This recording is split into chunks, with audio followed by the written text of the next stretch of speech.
All right, time for another hot take. Um, this is less of a hot take, admittedly, but it's an interesting one nonetheless. So we've got a lot, especially since the Cohen hearing, we've got a lot of claims by Republicans that all of the investigations following on from Cohen's testimony can be considered are just political. The only reason we're looking at Trump's tax returns is political, not because we have credible claims that there might be a crime. I mean, you've probably seen. You can look up the Rachel Maddow video. I think the graph she shows has been running around on social media, where she highlights that you know when he was looking for a loan, the value of a specific property he owned went up more than 10 times the assessed value of the property.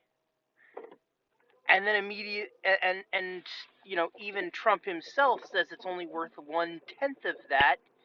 I think we're looking at 6 years later, when signing his financial disclosure forms in for the presidency. So he lied somewhere in there, because we haven't had property values plummet like that. So even if it, so either it was not, he lied to a bank to get a loan for 200 and for 231 by valuing this property at 231 million, or he lied in his financial disclosure forms when he was either for, I can't remember. I think it was as president, you're required to sign some financial disclosure forms, give you some basic insight into. I'm not sure the reason he had to file these disclosure forms, but I know a lot of officials do. And he lied there, or he lied, 6 years ago, because we definitely didn't have. If it was worth that, it definitely didn't depreciate to 1/10 of its value. Not in this market. The land itself is would prevent that kind of a decrease in value. So that is a major thing there. I mean, so right there we have reason. We need to look at his financials. We need to see. I mean, so if this property lost all that value, um, it might show up. Some reasons might show up somewhere. Um, we need to look at. We need to know what loans he's received, so we can then track back if those loans have been against this property. His tax documentation. Now he is looking at, I believe this isn't owned by him personally. I believe this is owned by one of his many shell.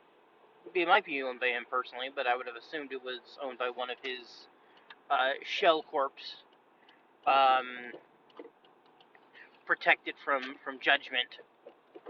So I imagine that a loss to 1/10 already um, costs him, is going to be reflected somewhere when he takes a capital loss. And he would have reported that. Then again, maybe it's possible building values don't get dinged for things like that, even in a you're not going to take hits like that until transferred, even with a business. Because with, so we have to then move to the next step.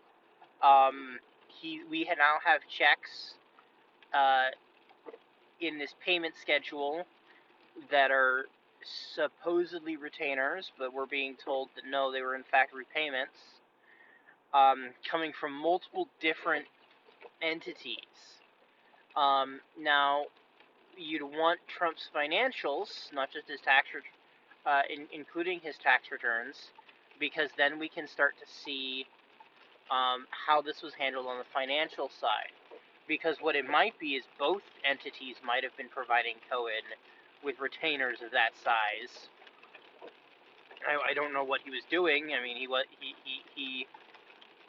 Trump has said he really wasn't much of a lawyer, so I don't know what he was having Cohen do that and that it has downplayed Cohen's value to him and his organization. So I'm not sure what Trump was doing, what Cohen was doing that deserved a whatever size of that retainer is, monthly, just a flat retainer. You normally don't have retainers are basically deposits on future on the work. That's why it's a big idea to have a lawyer that doesn't need. If you have a lawyer on retainer, it means you can't. You hear that a lot. And what's important about that is if you have a lawyer on retainer, you can't.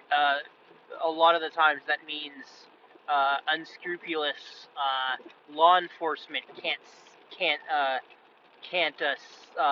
freeze his funds and prevent him from getting a lawyer. Prevent him from getting access to the high-priced lawyer that he is used to instead of a overworked public defender. This was a major so that's the big thing. I've got a lawyer on retainer. You've got a lawyer prepared. They know what your situation is. You have prepaid for future. You have paid for certain. Part of a retainer is used to pay for a lawyer's services. So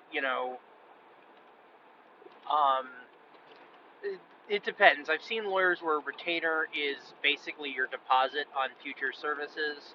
I've seen lawyers where you have a monthly retainer and then you just get services for that retainer, for the value of that retainer to some level. And so in either case, if he has a monthly retainer of that value, Cohen's got to be doing a lot of work. But that's not, of course, what we ended up with. Cohen is not. We're not seeing a situation.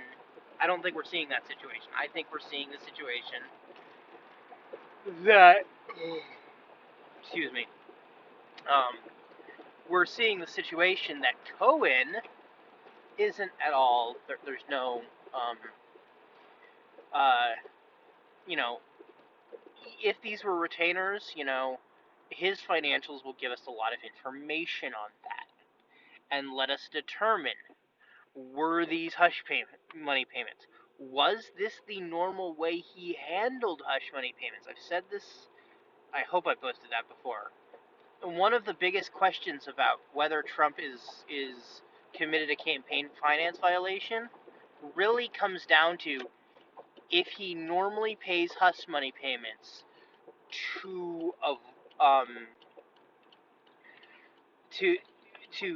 protect his reputation. He can't, there isn't a spending limit he has. So it might not be considered a crime for him to have made that hush money payment personally. However, if this is not the normal way in which he structures hush money payments, and Michael Cohen suggested it is not, that opens him up to, at minimum, the conspiracy charge.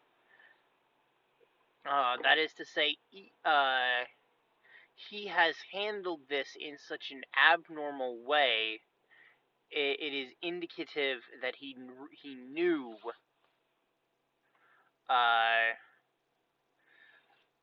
it is indicative that he knew that it was a crime, and that leads to questions of that exposes him to a conspiracy charge to violate campaign finance violations. If he had made the payment himself, that wasn't a campaign finance violation, but by having Cohen do it on his behalf, that is a big move. And then there's also the big question of intent, which is if this kind of there is a question whether this I mean, already it's like, why does he need to do that? I mean, he'd already been at that point. He'd already admitted to forcing himself on women for the purpose, uh, for sexual assault, and just expecting that they weren't going to do anything because he's famous. I don't know necessarily that having an affair would have hurt him and hurt his reputation, but there's the question if he does not normally pay hush money payments for affairs, that leads to a whole nother exposure, because if he normally doesn't pay hush money settlements like this, doesn't reimburse the Inquirer for when the Inquirer does a catch and kill on a story about him, then that leads to a whole nother line of questioning, because now he can no longer claim that this is something he would have done in the normal course of things, and therefore shouldn't have been reported. Because the reason he wouldn't have necessarily, if this is something he always did, he could always say, this is something I did in my personal life as well, before I became president, and therefore the fact that I was president was secondary. Its primary purpose was reputation management that would have been done anyway, and therefore did not need to be reported as a campaign finance. Did not need to be reported under campaign finance rules, as opposed to Michael Cohen, who has explicitly stated, yes, this was to protect Trump during the election. That's part of it. This is to aid his election. If you go back, if you twist, you refocus the if you refocus down onto Trump, and Trump would normally have not have done this. This was entirely to benefit his image in the campaign. That radically changes the math on that, because now that is something, even though it was legal for him to have done it, that needed to be reported. And so then that reinforces this conspiracy angle. Why didn't he? Well, certainly because he knew. This is what you're going to encounter. This is what you're going to encounter with,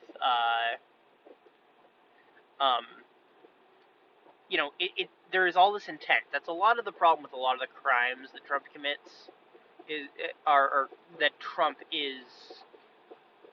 looks like he's committing. Let's say I know he did not. I do not have evidence he committed any of them.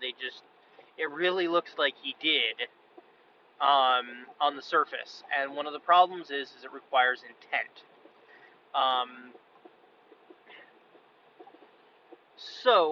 But I'm going to move past this. I'm going to move past this question of political. I really want to focus on this question for political, and I got away from that.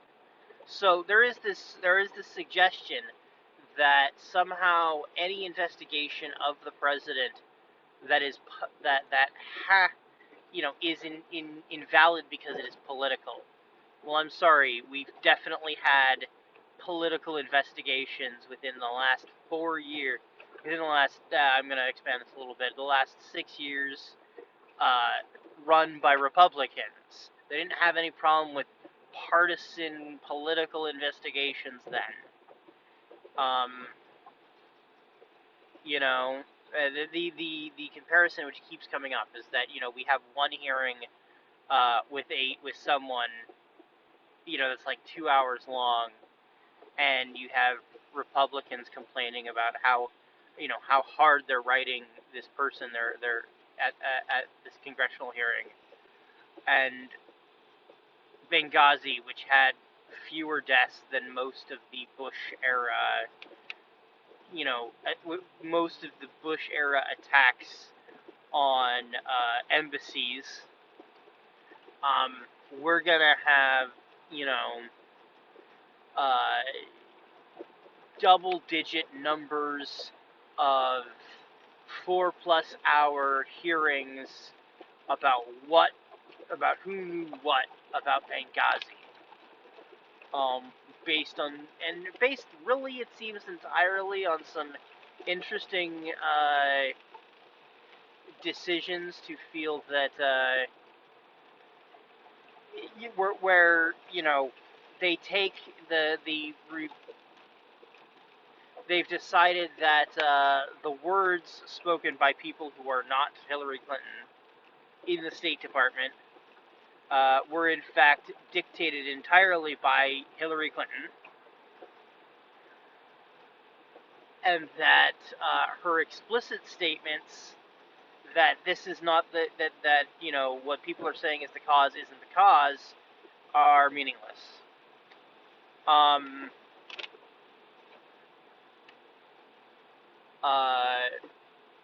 Every statement I can get from Clinton is very opposed to the State Department staffers, and that is a question, but that's a lot of investigation, and at some point you're kind of having to go. I mean, how many years did we spend investigating Benghazi? But then you can go to other the Hillary Clinton emails. You had a lot of out of perspective things coming out of those emails, out of the norm. Notably, you know, Congress requested all of the investigative documents because they were going to reinvestigate that entire process. That sound, you know, for the person who lost the election, and the president said he didn't want to, you know, now that he was president, he didn't care about putting her in jail. He didn't care if he committed any crimes. For a crime they're really not pursuing anywhere else. That seems strange. I mean, just from an outside view, I can no, and let me tell you this: I actually somewhat support Congress's decision to reinvestigate that after Comey made that really weird announcement where he declared that the head of the FBI, made the AG's decision for him. That was kind of weird. That really should be investigated by Congress in its role in the oversight of the executive branch. The decision to announce days before the election that he was reopening the investigation, rather than just because the thing is by notifying Congress, what would Congress have done if he hadn't if he'd come to a different conclusion? And how would that have been changed if he had just waited for the computers to make sure that none of the, you know, whether or not any of the emails were outside of the emails they already had? Spoiler alert, most of the emails in that second announcement, oh, we found more emails, they were emails the FBI already had. They were able to very quickly just kind of say, all right, all of these emails, they are identical to the ones we already have. You can do that with software, no issue. There were a few that they needed to review, but there were so few that they were able to just rapidly go through them. This wasn't some treasure trove of lost emails.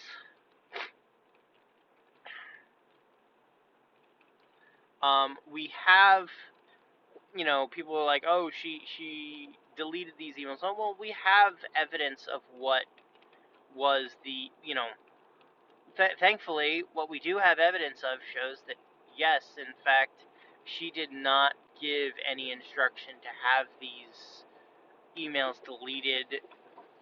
Her retention policies were in place. It shouldn't they shouldn't have been wiped like they were. And you can't claim intent on Clinton's part. I can say I don't think her emails were handled well at all. But given claims in the past by Republicans about similar email scandals, I'd like to note that it wasn't Hillary's email that was hacked in the big DNC hack. It was the DNC.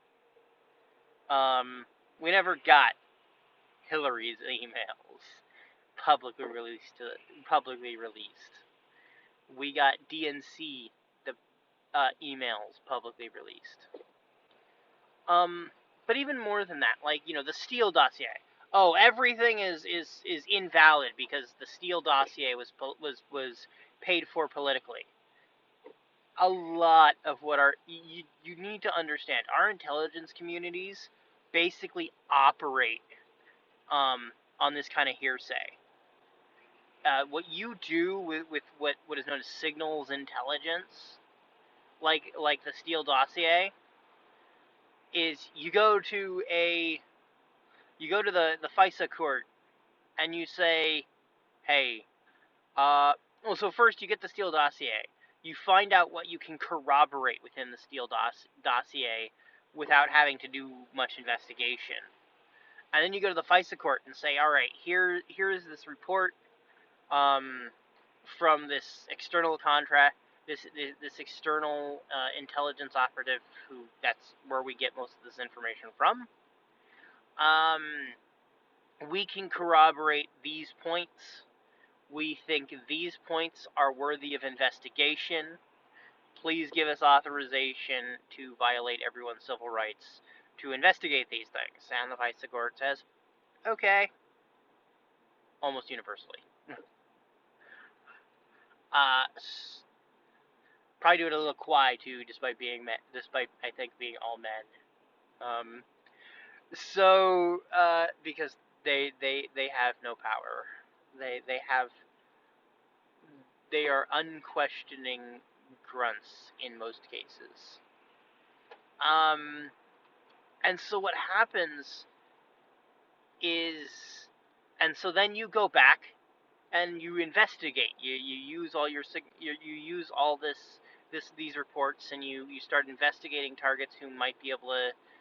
You look for evidence to corroborate the juicy pieces, the pieces that and then in that process we caught up General Flynn. We actually taught, people like, oh, we shouldn't prosecute General Flynn. General Flynn was in a position of power. General Flynn was in a position of authority, and his actions, not the actions of the people who exposed his lies, his actions made him ripe for blackmail by Russia. That's why we don't, by lying on all these forms with investigations with Russia, with conversations with Russia, Russia knew. Russia now had something. He was compromised, as they say in the security world. General Flynn was compromised. Most of the Trump team the Trump transition team was compromised. Trump is fighting tooth and nail to not let you realize that he was compromised by Russia in the lead up to the election, because that is bad. That's where um when you hear discussions of Trump being investigated as a Russian agent, that wasn't a political move. At least not in the way they mean when they say political move. They mean partisan move. That wasn't a partisan move. That was law enforcement and the intelligence agencies doing their job when we saw a president doing something strange. And we had enough evidence to suggest if he knew about a lot of these lies, and we now know he's lied about conversations with Russia himself. Well, so we now know he has lied about dealings he has had with Russia. That could compromise him. That could put him in a position where now he is operating on Russia's behalf and not ours.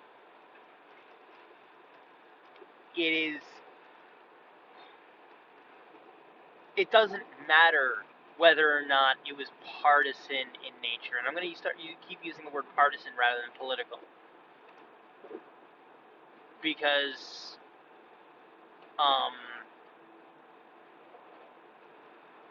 we have had political investigations too. Like the Obama administration's Obama Justice Department's decision to investigate Chelsea Manning.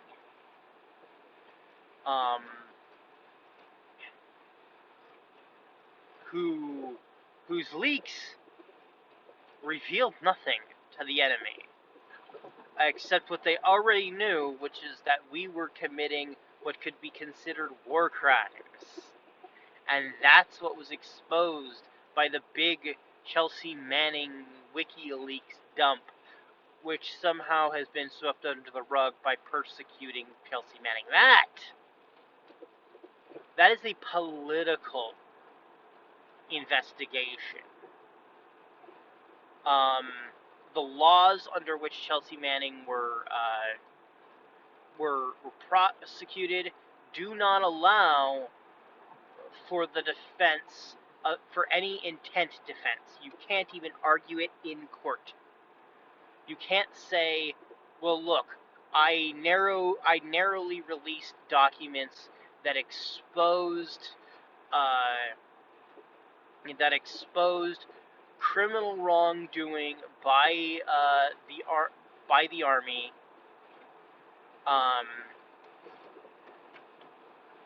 because as has been established in international law, I was obeying orders," is not necessarily a defense against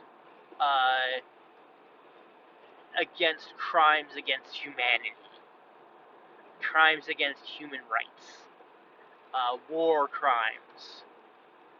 It is not a defense against war crimes.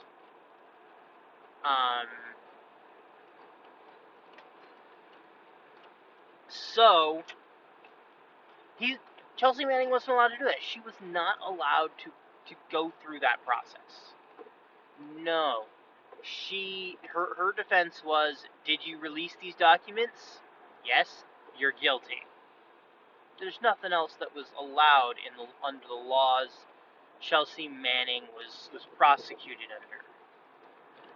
These are Red Scare era law. This is a Red Scare era law. Now, worse, but the thing is we also know that as opposed to Chelsea Manning, who didn't reveal any ongoing operations or undercover agents or any of that, we then can contrast General Petraeus, who was, uh, who, you know, uh, leaked national security information to his mistress because she was writing a book about him. And so in their pillow talk, he found, he managed to find out, or he revealed lots of top secret classified information that could have, I think it was more than Pelly Talk. I think he gave her documents that could that could expose ongoing operations, undercover assets, like things that were in fact dangerous to ongoing. For us, this wasn't just embarrassing information or information which might, when it became public, inflame anger in insurgents and maybe lead to a temporary spike in violence. This was information which could get ongoing U.S. intelligence operations shut down and agents killed. Like, had a lot of this information could have directly led to deaths of undercover operatives who were exposed by General Petraeus' statements. General Petraeus walked away scot-free, despite doing the same effective thing. Like, even if you don't want to get into the details, he did the same thing as Chelsea Manning. He released documents to the enemy by putting them in a public place, namely the book that was being written by his mistress.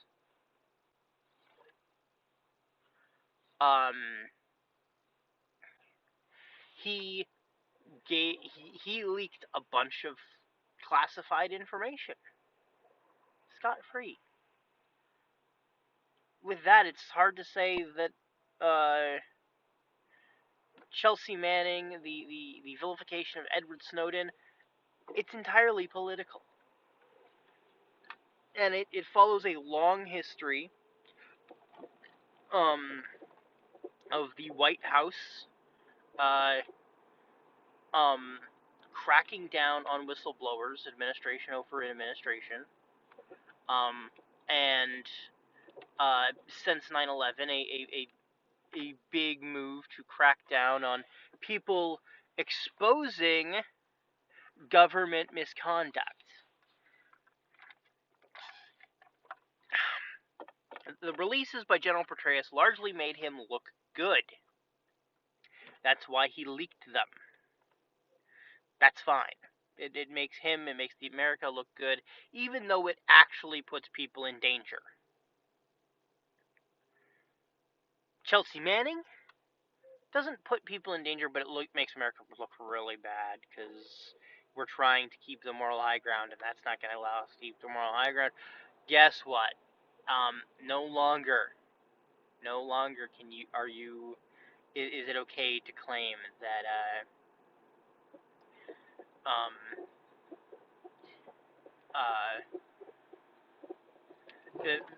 can you,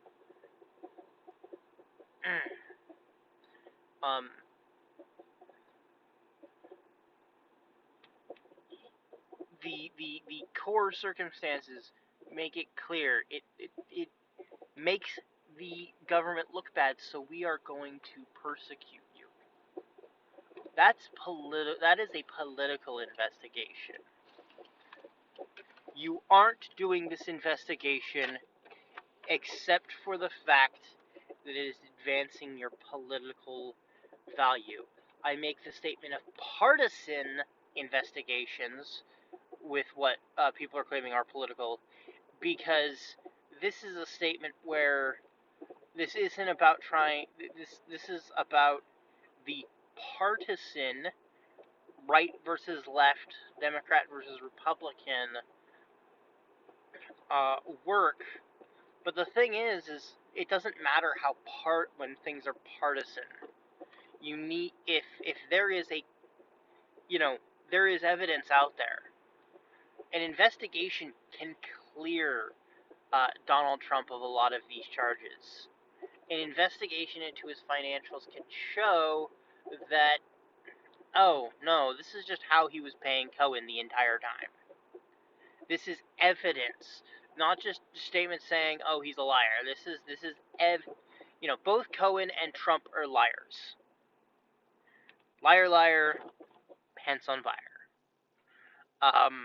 Just both of them, just absolute.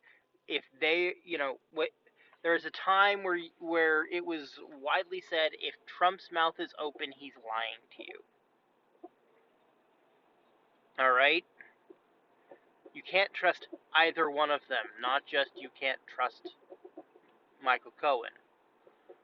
An investigation can play out which one is telling the truth. But we don't want that. It's all political. They're just trying to hatchet the president. Well, no. They have a credible source, and an investigation can tell us things. Unless, of course, you believe that Trump did it, but that it's not a crime. Or Trump did it, but it's okay that it's a crime because, party over country. Hot take. It stinks. The idea that a partisan source, which is to say, you're a the person, which is to say, someone of the opposing party is investigating you. A partisan source, is the issue is ridiculous. If they have something which can produce a credible issue, it should be investigated. Just as I believe the strangeness with regards to how Comey handled the announcement of Hillary Clinton's email the results of the Hillary Clinton email investigation, and then the reopening, and then the reclosing of the investigation. That was all really strange, and that should be investigated. And Congress, even a Republican Congress, should investigate it. Because it doesn't matter that it's a partisan, that the investigation is starting off partisan. Benghazi, yes, I can see a hearing, maybe even 2 hearings on that one. I don't have a problem that it was initially investigated. I have a problem that it kept going. I listened to several of those Benghazi hearings. They got really repetitive really fast.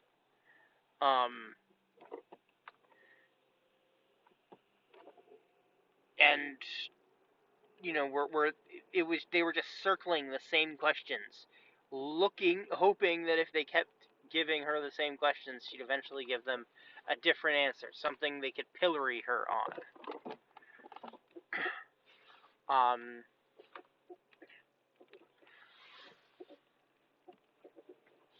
Trump,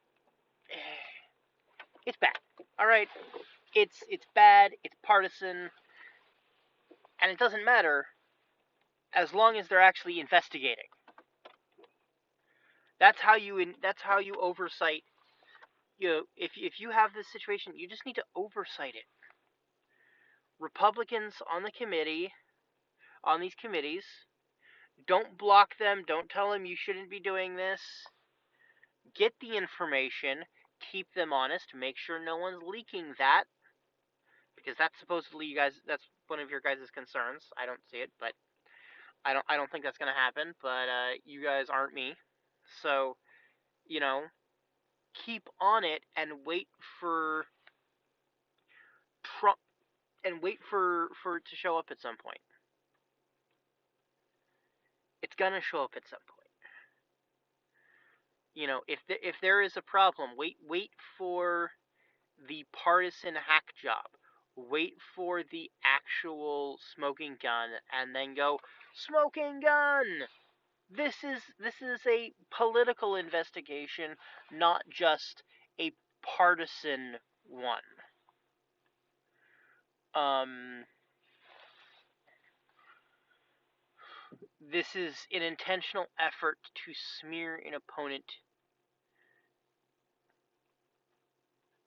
So, that's hot takes. You know, let the Democrats hang themselves. If you think they are looking to just do a hatchet job on the president, let them hang themselves. Let them get the information, let them trump up some charges, and then you can drop the truth. And you can be the Trump and you can be the saviors of the Republican base. Let it happen. Or, as we saw in the Cohen hearing, maybe you don't believe that. Maybe you believe you can't hammer the facts, the evidence, the law, because those aren't on your side. Because let me tell you, I saw the Cohen hearing, I watched it. There's a famous quote, and I was just alluding to it. When the facts are on your side, pound the facts. When the law is on your side, pound the law. When neither is on your side, pound the table. I didn't see a lot of pounding on the law in that Cohen hearing. I saw a lot of pounding on the fact that Cohen is a liar, but that was really weird because Cohen himself started, before anyone else got a chance to speak, to go, I'm a liar. So, I mean, that really blunted all the impact of that fact. And no one else, and you never really addressed the other facts, which really hurt that. You had the one fact in your favor. I saw a lot of pounding on the table, a lot of grandstanding. So maybe you don't think that the facts are on your side. Maybe you don't think the law is on your side. And if that's the case, another famous quote. If one must eat crow, it is best to eat crow while it is young and tender, for surely you will otherwise have to eat it when it is old and tough.